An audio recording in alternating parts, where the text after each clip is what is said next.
வணக்கம் அப்ரஹாம். திண்டுக்கல் மாநகராட்சியில் மொத்தம் 48 வார்டுகள் உள்ளன.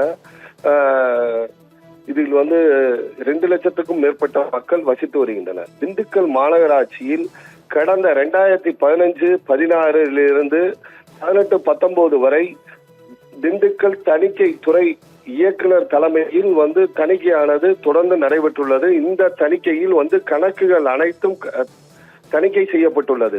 இதில் வருவாய் மற்றும் முதலீடு, குடிநீர் வழங்கல் நிதி, பாதாள சாக்கடை நிதி மற்றும் தொடக்க கல்வி நிதி ஆகியவற்றில் சுமார் 17,73,16,820 ரூபாய் வருவாய் இழப்பு ஏற்பட்டுள்ளதாக தெரிய வந்துள்ளது.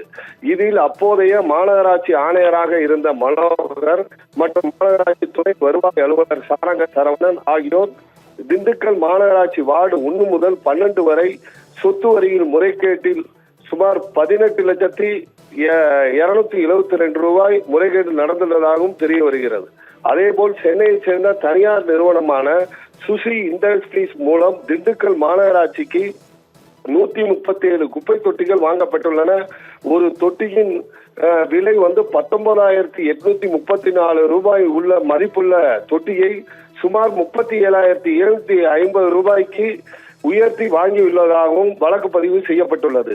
இந்த வழக்கில் முறைகேடில் ஈடுபட்டதாக மாநகராட்சி முன்னாள் ஆணையர் மனோகர், முன்னாள் மாநகராட்சி துணை வருவாய் அலுவலர் சாரங்க சரவணன், முன்னாள் மாநகராட்சி நிர்வாக பொறியாளர் கணேசன், முன்னாள் மாநகராட்சி துணை பொறியாளர் மாரியப்பன், மாநகராட்சி துணை பொறியாளர் சுவாமிநாதன் மற்றும் தனியார் சென்னை சுசி இண்டஸ்ட்ரீஸ் உரிமையாளர் நடராஜன் ஆகியோர் மீது தற்போது லஞ்ச ஒழிப்புத்துறை காவல்துறையினர் வழக்கு பதிவு செய்துள்ளனர். ஏற்கனவே மாநகராட்சியில் கடந்த 2 வருடங்களில் நிதியில் மிகப்பெரிய மோசடி நடந்துள்ளதாக ஏற்கனவே 4,50 கோடி ரூபாய் 6 கோடி ரூபாய் நிதி முறைகேடு நடந்துள்ளதாக புகார் எழுந்து வரும் நிலையில் தற்போது 5 பேர் மீது வழக்கு பதிவு செய்துள்ளது இப்பகுதியில் அதிர்ச்சி ஏற்படுத்தியுள்ளது. மேலும் 2015 முதல் 18 வரை உள்ள காலாண்டுகளில் மட்டும் 17 கோடி ரூபாய்க்கு மேல் மோசடி நடைபெற்றுள்ளது. மேலும்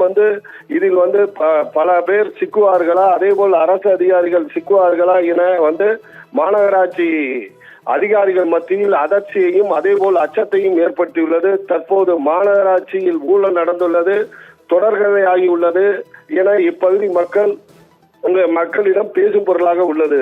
ஆபிரகாம்.